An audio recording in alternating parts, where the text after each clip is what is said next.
ভালো লেগেছে, আমাদের ভালো হয়েছে। অনেক কিছু বলার আছে।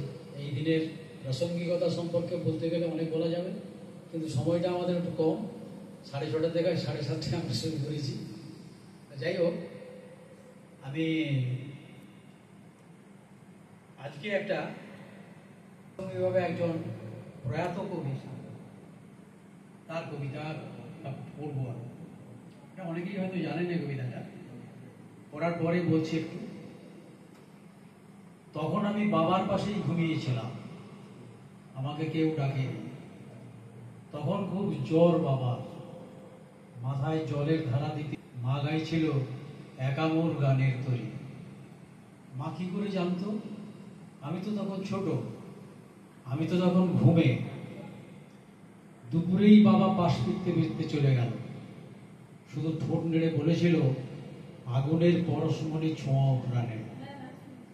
আমার বাবা কেজিবি ছিল, আমার বাবা সিবিআই ছিল। ঘাট কাজের পর গীতবিতানের প্রথম খণ্ডে উপর হয়ে পড়ি, দেখি 94 পৃষ্ঠার 212 নম্বর গানটা নেই। উঠোনে তখন অনেক লোক, থই থই করছে লোক, ঘরে বারান্দায়। যাত্রা শুরুর মুহূর্তে শিশির জেঠু বলেছিল হরিধ্বনি দিও না কেউ। তবে কি মা তখন ওই 94 পৃষ্ঠার 212 নম্বর গানটা আগুনের পরশমণি বাবার ঠান্ডা হাতের মধ্যে রেখে দিতে দিতে বলেছিল, আমার তো কোনো ঠাকুর নেই, তুমি ওকে দেখো ঠাকুর। এটি একজন প্রয়াত অনুজ কবি, আমার খুব পরিচিত রূপক চক্রবর্তী। এটা 25শে বৈশাখে লিখেছে। অদ্ভুত সমাপত। আমার মনে হলো যে যিনি আমরা রবীন্দ্রনাথ তার কবিতাগুলিকে আধুনিক বলে ভাবতেন, নিজেও বলেছেন।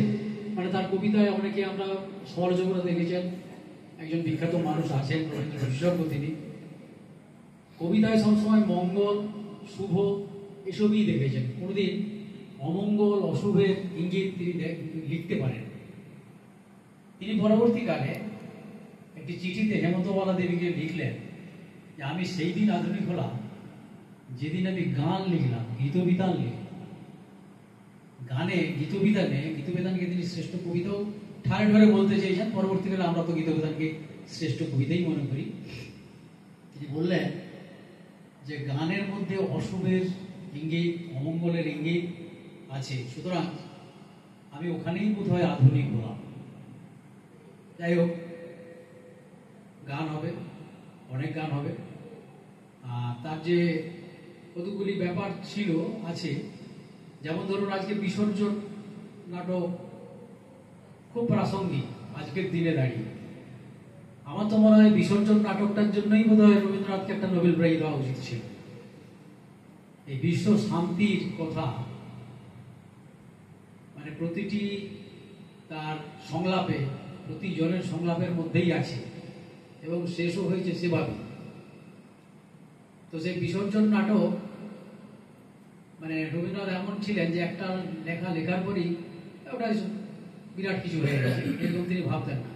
বারে বারে সংশোধন করতেন, বারে বারে পরিবর্তন করতেন। সেই কবে রাজর্ষি লিখেছিলেন, রাজর্ষির পরে তিনি বিসর্জন লিখলেন অনেকদিন পরে, তারও 26 বছর পরে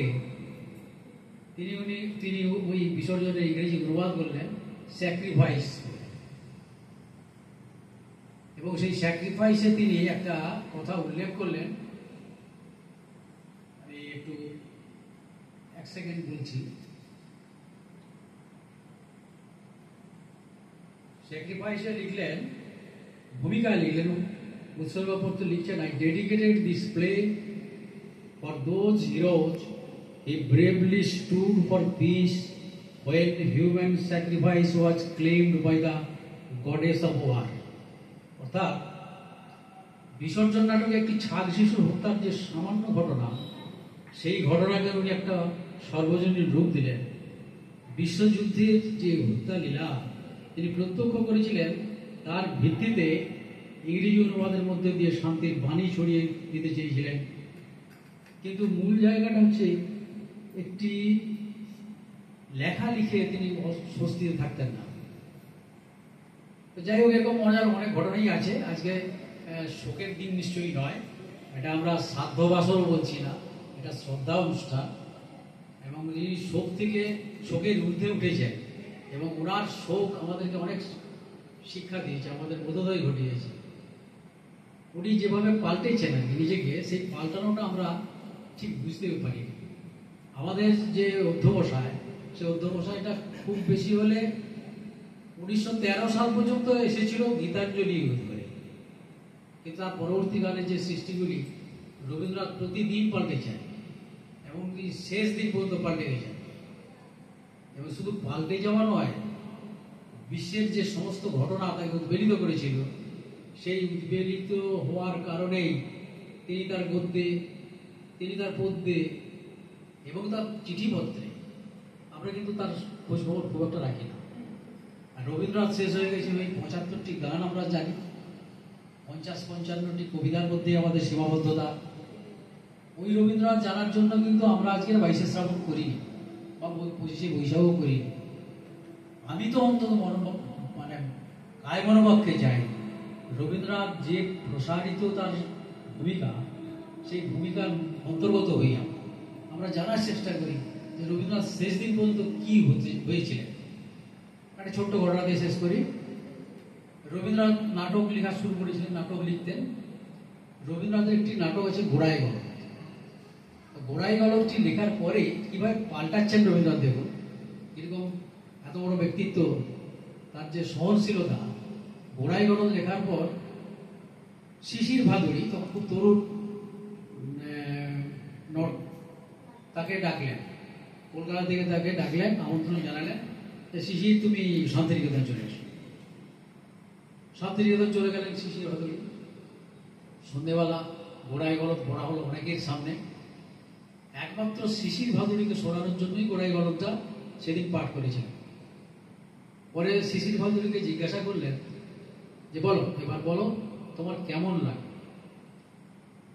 শিশির ভাদুড়ী একবারে অকপটে বললেন, আমার অনেকগুলি জায়গায় ভালো মনে হয়, ভালো লাগে।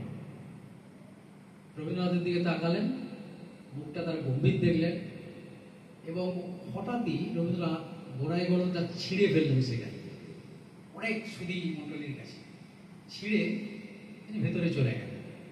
শিশির ভাদুড়ী ভাবলেন এই আমার বোধহয় শান্তিনিকেতনের শেষ আসা, কবিগুরুর কাছ থেকে আমি বোধহয় দূরেই চলে গেলাম। যাই হোক, এসব হয়ে গেল। সকালবেলা উনি বাঁধা ছাতা করে কলকাতায় আবার ফিরবেন। রবীন্দ্রনাথ তার এক বৃত্তকে পাঠিয়েছেন শিশির ভাদুড়ীকে ডাকতে, যে ওকে ডেকে বলবে যে আমি ওকে খুঁজছি। সকালে গেলেন, সকালে গিয়ে রবীন্দ্রনাথ বেরোলেন, বেরিয়ে বললেন জানো, সারা রাত জেগে আমি নাটকটা আবার লিখেছি এবং তুমি ঠিকই বলেছি, ওটা তেমন কিছু হয়নি। নাটকটার নামও পরিবর্তিত হলো, গোড়ায় গলদ দিকে হলো শেষ রক্ষা। তিনি মজা করে বললেন সত্যিই তো, গোড়ায় তো গলদ ছিল, তুমি তো শেষ রক্ষা করলে। এই এত বড় ব্যক্তিত্বের সামনে শিশির ভাদুড়ী তিনি ভাবলেন মানে কেঁচু হয়ে যাওয়ার মতো অবস্থায় হয়ে গেছে।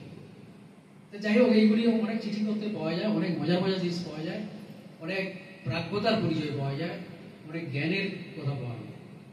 আর আমরা খুব আবেগায়িত হয়ে যেগুলি চর্চা করি, সেই চর্চাটার মধ্যে আমাদের সীমাবদ্ধতা আছে। আমি মনে প্রাণে চাই যে রবীন্দ্রনাথ শুধু স্কুল পাঠ্য নয়, কলেজ পাঠ্য নয়, আমাদের প্রতিদিনের পাঠ্যে আসুন। আমরা একটু করে, অনেকের অভ্যেস আছে ধর্মগ্রন্থ পাঠ করেন, গীতা পাঠ করেন, কেন নয় আমরা গীতাঞ্জলি পড়ি না, কেন নয় আমরা গীতবিধান পড়ি না, পড়ুন না। দেখলে পড়লেই বুঝতে পারবেন যে একটা অন্য কিছু আছে, অন্য কিছু মনে হচ্ছে। যাই হোক, বক্তৃতা দেওয়ার সময়টা নয়। আমার পরবর্তী বক্তা যিনি আসবেন আপনাদের সকলের পরিচিত, তার একটি বইয়ের থেকে আমি একটু ভূমিকা বলে দিচ্ছি, তিনি বলবেন ওই বিষয়ে। কবির মৃত্যু, উনি লিখছেন কবির মৃত্যু হয়েছিল 7ই আগস্ট 1941 খ্রিস্টাব্দে, বাংলা 22শে শ্রাবণ 1348 বঙ্গাব্দ। তিনি দেশের স্বাধীনতা দেখে যেতে পারেন, কিন্তু কোন স্বাধীনতা আসছে সে নিয়ে তার উদ্বেগের অবধি ছিল না। দুঃখের কথা, আজ সন্ত্রাস কবলিত, সাম্প্রদায়িকতা বিজড়িত, আপাদমস্তক দুর্নীতি কলঙ্কিত দেশে রবীন্দ্রনাথের সেই ব্যাকুল উদ্বেগ সাংঘাতিক রকম সত্য হয়ে দেখা দিল। আজ কবিকে ভালোবাসার একটাই অর্থ, নির্ভয় মন নিয়ে মৌলবাদের বিরুদ্ধে, সাম্প্রদায়িকতার বিরুদ্ধে কথা বলা। যে ব্যবস্থা মানুষের মনুষ্যত্বকে নষ্ট করে, তার মুখোশ ধরে টানাটানি করে, কবিকে শ্রদ্ধা জানানোর একটাই রাস্তা, সমস্ত রকম সুবিধাবাদ, আপোষকামিতা ও দুর্নীতির প্রতিবাদ করা। অচলায়তনে কামান দাগো, শুভ কর্মপথে ধরো নির্ভয় গা। এর পরেরটা মৃদুল শ্রীমানি বলবেন। সবাইকে নমস্কার, সবাইকে শুভেচ্ছা।